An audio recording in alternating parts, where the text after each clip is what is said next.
ji bajarê Qamişlo ji bajarê Evînê ev dem û hemû demên we xweş bin bînerên hêja û delal. Em bi xelekeke nû ji bernameya parastina jiyanê pêşbirî we ne. Mijara xeleka me ya îro li ser Weqfa Jina Azad a Sûriyeyê. Lêberiya ku em dest bi mijara xwe bikin em ê bi hev re li dosyayê temaşe bikin. Weqfa Jina Azad a Sûriyeyê yek şerî xistinên civakî û alîkariyê ye ku di yekê Eylûla 2014 de li Rojavayê Sûriyê hatiye damezrandin. Ev weqfe bi baweriya koçinên azad bin geha civakeke azad xebitîne û armanca serekeya wî ew e ku rola jinan di civakê de bi hêz û birûmet pêş bixe. Weqfa Jina Azad di çarçoveya xebatên xwe de pir çalakî û projeyên cuda pêk tîne. Ev xebat li ser armanca pêşxistina jinan, mafên wan û civakê ye. Karûxebatê Weqfa Jina Azad yek perwerde kursên hunerî, kompyûter, ziman lê têne pêşkêşkirin. Di do tenduristî, alîkariya tibî, klînikên biçûk, şopandin û psîkolojî ye. Sê aborî projeyên kar û xebatên meslekî firsetên kar ji bo jinan. Hem alîkariyên malbatî ye. 4 Civak û mav, çalakiyên mav parêzî, projeyên civakî, dersên formazî ji bo zanebûn û hevkariya jinan e. Cihê weqfê, Weqfa Jina Azad bi taybetî li navçeyên Qamişlo, Dêrик, Hesekê, Cizîrê, Dirbêspiyê û navçeyên din yê Rojava dixebite. Armanca Weqfa Jina Azad hêzdarkirina jinan di civakê de ye. Pêşkêşkirina alîkariyên aborî û tenduristî û perwerdeyî ye. Avakirin û rêveberîna firsetên xebatê ji bo jinan e. Parastina mav û rûmeta jinan e. Guhertina civakê ji bo rola herî girîng a jinan e. Belê bînerên hêja û delal me bi hev re li dosyayê temaşe kir, niha jî em ê dest bi gera nava kolanan bikin, nerînên gel di derbarê mijara xwe de bigirin dest. Kam bi hev re biçin?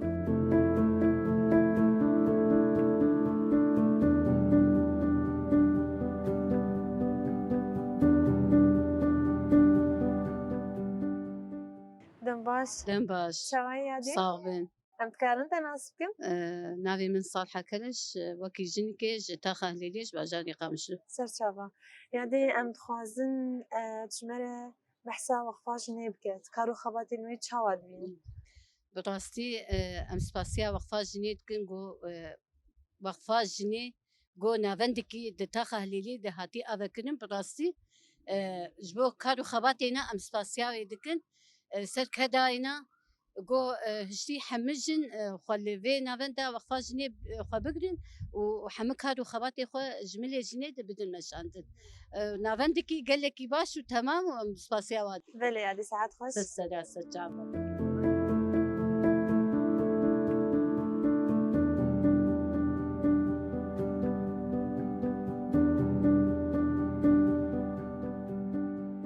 Dem baş. دەم باش Çavayê? باشم من چاوانە Sağ ol, spas. Em dikarin te nas bikin? ئەرێ ناوێ من سەیرانە ژعفرینێ me niha em li Qamişlo jiyan dikin Belê rast e. Niha em dixwazin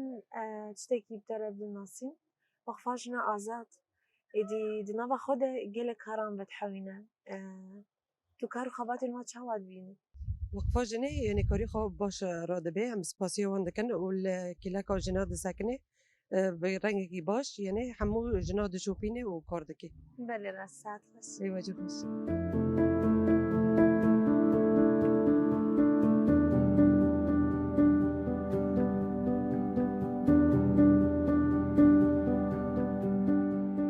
Dem baş. Wê dem baş serserasa çavan. Çavayê? Wê spas min çawan e? Sağ ol, spas. Em dikarin te nas bikin? Navê Maldar e. Serçava Wê Aldar. sağ ol. Aldar ez dixwazim pirsekê di derbarê Weqfa Jina Azad dişte bikim û gelo kar û xebatên we çawa derbas dibin? Bi rastî em karê wan îro serkeftî dibînin yanî bi îro wek em yanî em dirin ci beşdarî komîna dibin em dibînin jinin yanî karê wan pir serkeftî yanî tê jî qalkirin ben qala wan jî dikin yanî dibîne karê wan serkeftî ye yanî tikêmasiya wan tune ne û ji bo wan jî serkeftinê dixwazim. Belê Aldar saet xweş. Wê spas serçavan.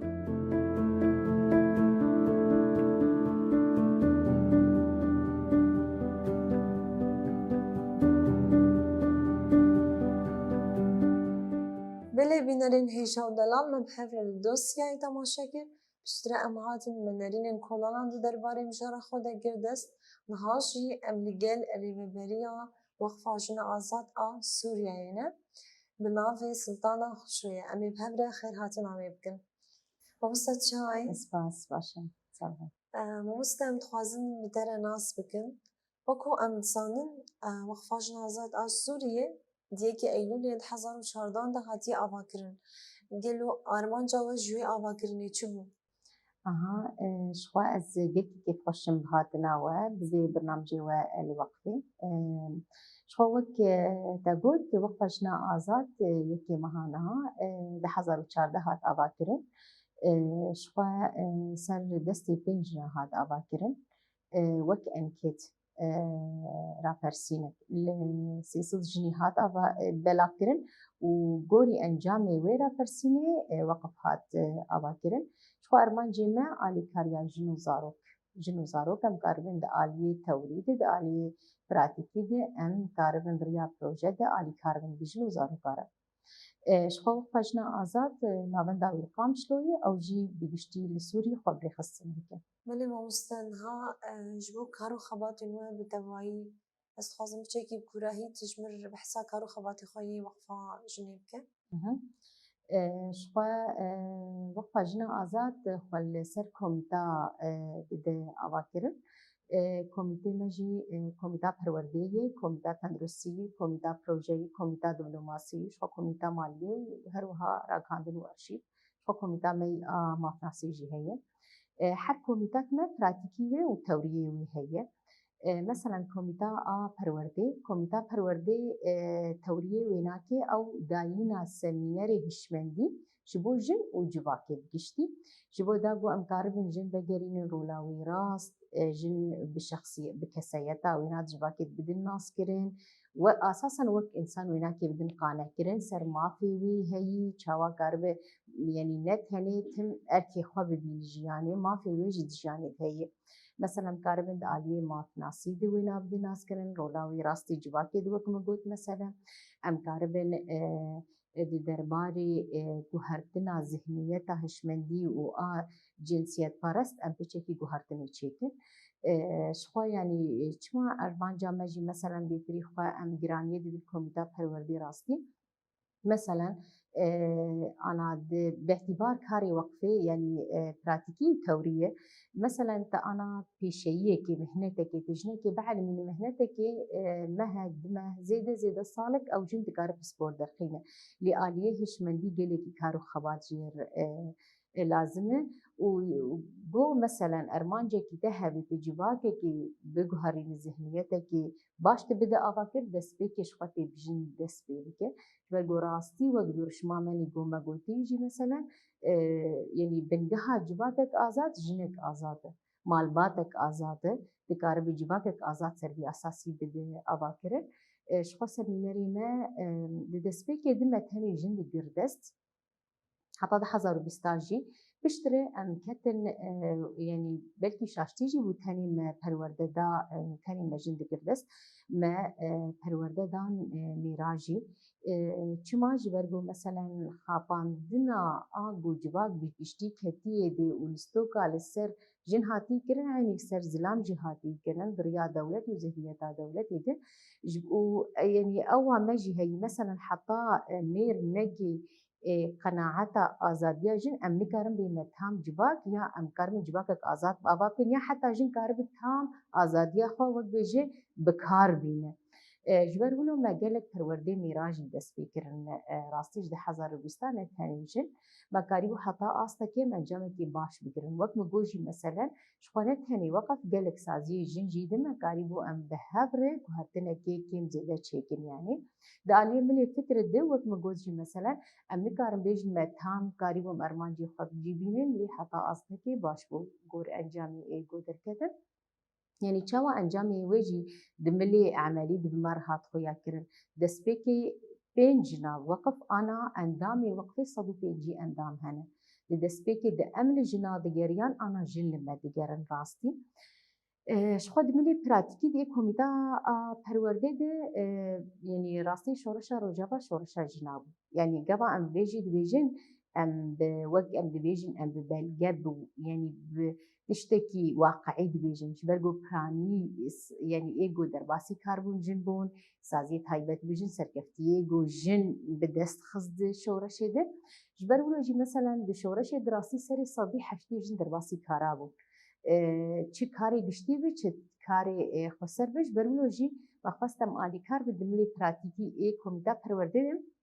محمیزگه چکرن حضانات ای زاروکا شسیمه حتا 3 سال الورد بینه شوان ما بخشی زاروکا جی روضات شوانا و درباسی کف جیبونه 3 سالی حتا 6 سالی روضات ما چکرن شوان ما معهدی موسیقى چکرن جبو زاروکا تایبت زاروکی کوچبر يعني دما شرك الولاد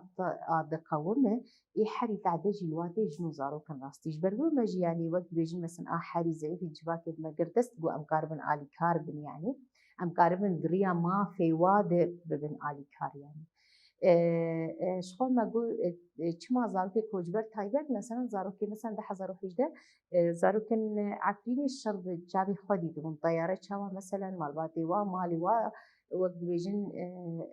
دقصفين ما خواست مالي كاربن بلي نفسي ده دريا موسيقار راستي يعني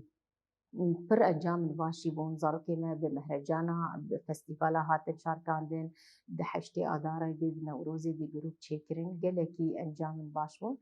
شخمك خواست ام جهه سپوری جناج نبنده وقتی ما آباک راستش برگو وقف جی مثلا لتاخك ابوريجي ويرانا او قاسي مثلا ام بيجين فرو ابو جاي وسط يعني ام بيجين نابينه ما خواست مالكار متهدت بجيني تاخيجي ما وقت سالوکی سپوری چی کردن بنده وقتی ده شخوا کمیتا می تندرستی او جی پراتیکی توریه وی هی توریه وی نا چاوایب او داینا سمینر ای هشمندی تندرستی جبوا عيني مالباتك بالتندرست جباتك بالتندرست ام اوابك جبرقو دي ساجي يعني امزانن بشراد اي حري تعدل واتي او جي تندرستيه تایبەت ژنجی ئەمزانن مەسەن نەتەنێ لە سووری ڕۆژهەلاتا ناوین ئەو قاسی بچێکی ئەحمالی ئالێ تەندروستیاوی هەیە چماش بەرگۆ زهنیەت دەکول و هاتی جەمە ئاواکردن یانی تم ژن ڕاستی خۆکێم دیدیت خۆ ئاساسەن خوانە وەک مەسەن تم یعنی تشتێکی حەری نە ئەس بێژم gelekî baş dicivakê xwedîş ber rojî mesela nerîna wê tendrustî şexsî awê dikêm bû yani çûna wê heta textora rastî yani yani mixabin tiştekî wilo civaka me hebû ji ber wilo me xwest em di aliyê hişmendî bi pir bin alîkar rastî çawa jin karibe li zarokê xwe li malbata xwe li derdora xwe li civaka xwe karibe mixatebe taybet li keseyata xwe wekijin شخواد ملي وي براتيكي دي راستي مستوصف آباكرة مستوصفي مجي يك لقامش له هي يك لتبكي جريداي كوجراتا هي يك الدربيسي هي يك الحسكي هي يك الكوباري هي شخواد مستوصفاتي مجي جيش تختاري جنو زاروكا دمين اللي وقت معاينة دكن وشخوا علاجا جي درمانجي بهم طاقم بيشكيش دكن جنو زاروك شخوا موبيل كلينينج هي موبيل كلينينج او جي بندواري ديركيه او جي تختاري جنو زاروكا شخوا ارمان جامش موبيل كلينينج شاوا بو تايبت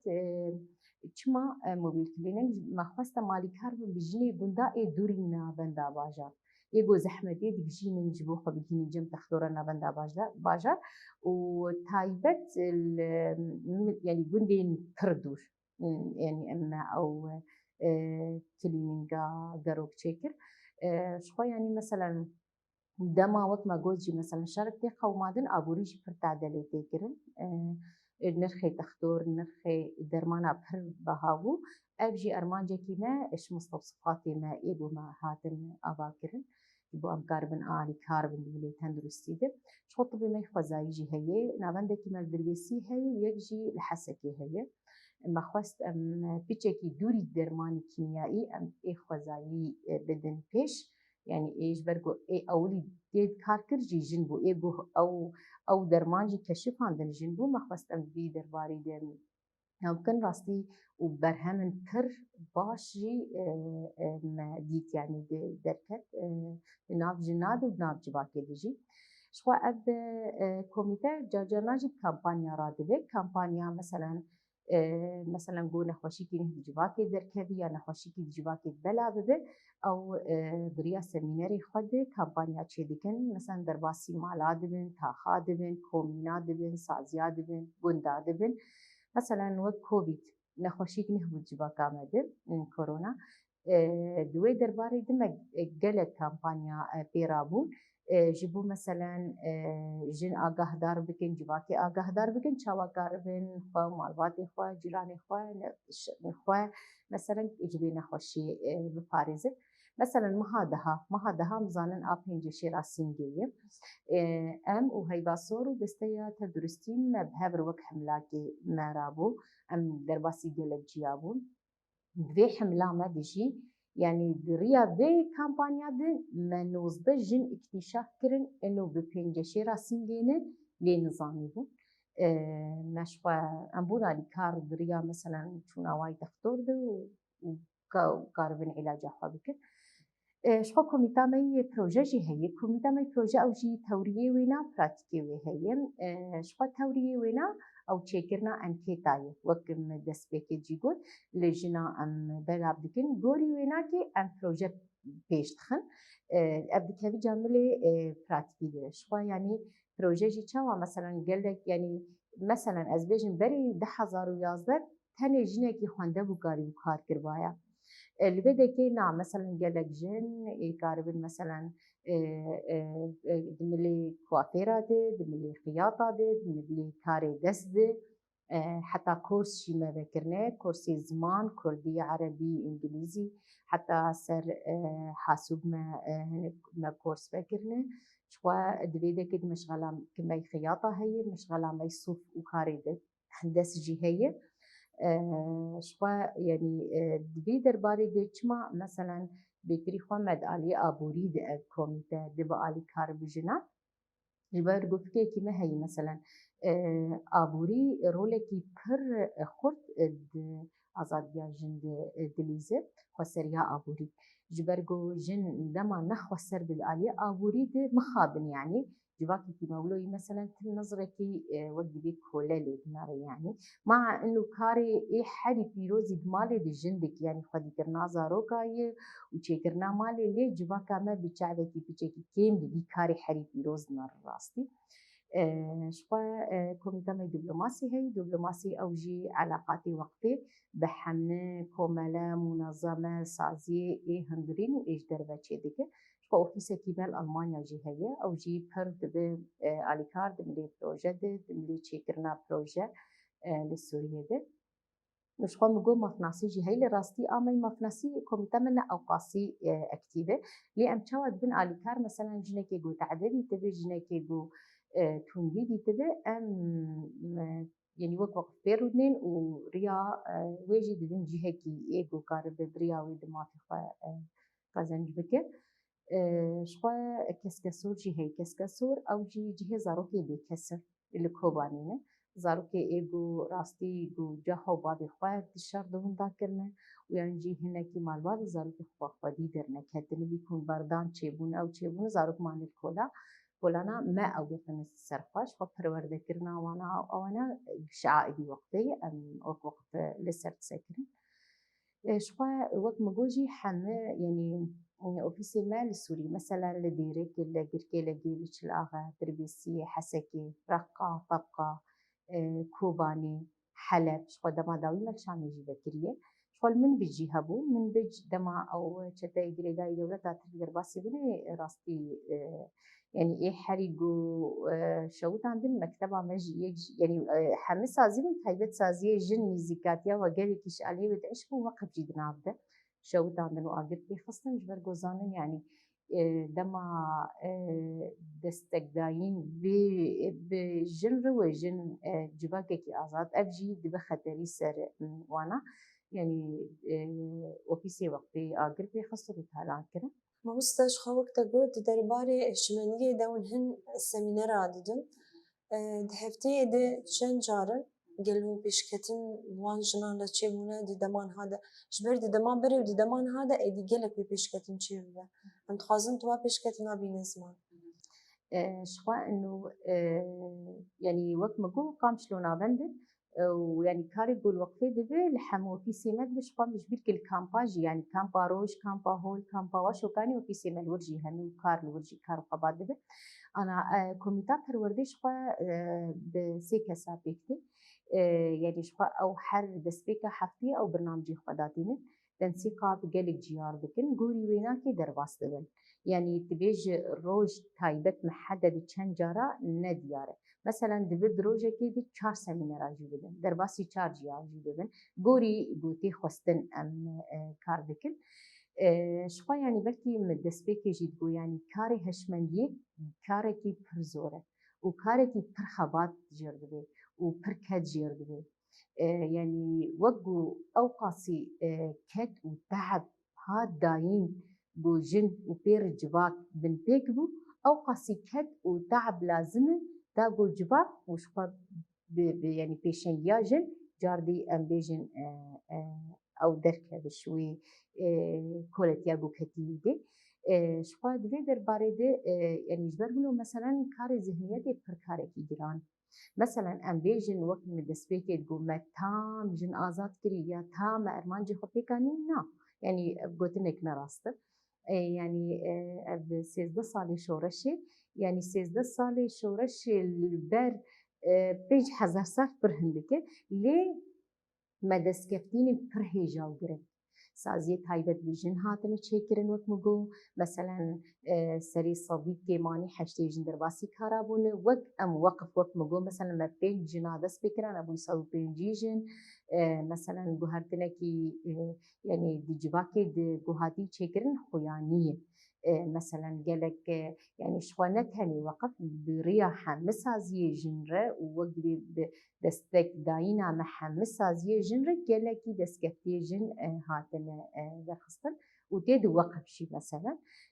شخوك بجوجي مثلا أمريكا بما تام عن يجي لهيجي أو كارو خبر بردوامه لدستكتيني برهجة هاتن شكرا بله ما مستش خوك فهم تصانون وقو تنها آني زمان جي جلك بشا وقفاشن جلك بشا رادبه ادیه بیتری خو مبالک شان دیه سر کاری دستایه وسا پر خوشک چه دیکن از خواستم چه کیچمر بحثوام بکه چاوا چه دیکن جدیس بکی ده چاوا بونها چه پیش کتیم چه ویه شخوك مقو مثلا يعني شورشا رجاوا درفت دا جلك وقت بيجن مثلا او انرجيا جناب بيش كفراستي مثلا بري دمينها او تنو بري ده 2011 وجي بردن نطاقك بانده ما خواست راستي دريا هنري ده مثلا چاند جلا دركبن بيش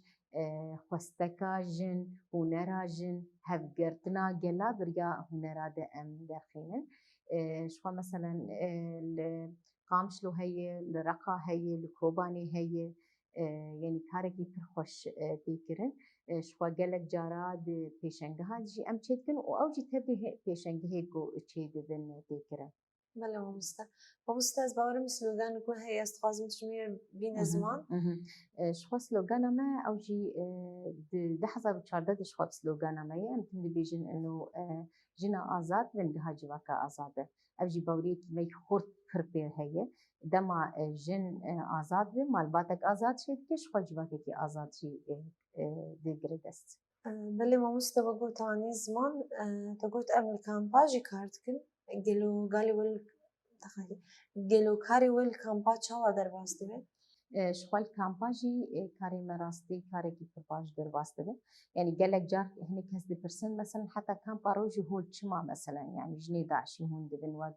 آدي كار هون وردكن يعني إما أموك وقف بناسنا ما جن كار دكن يعني نناسنا ما هريلكي نناسنا ما بكاتيكي نناسنا ما كسا أم بناسنا ما جن كار دكن جبر ولوجي كاري عين وقت تكرن الكامباج تكرن مثلا جبو دروجة كش روجا أبجن بجرن جهة بجرن ولاتي خوا نجن نزعي بجرن جن بهيز كاربن خوا ومالباتي خوا بجيبكن بكاربن خوا ومالباتي خوا بحتى الوقت بيجن آبابكن خدي بكن. بله راسته.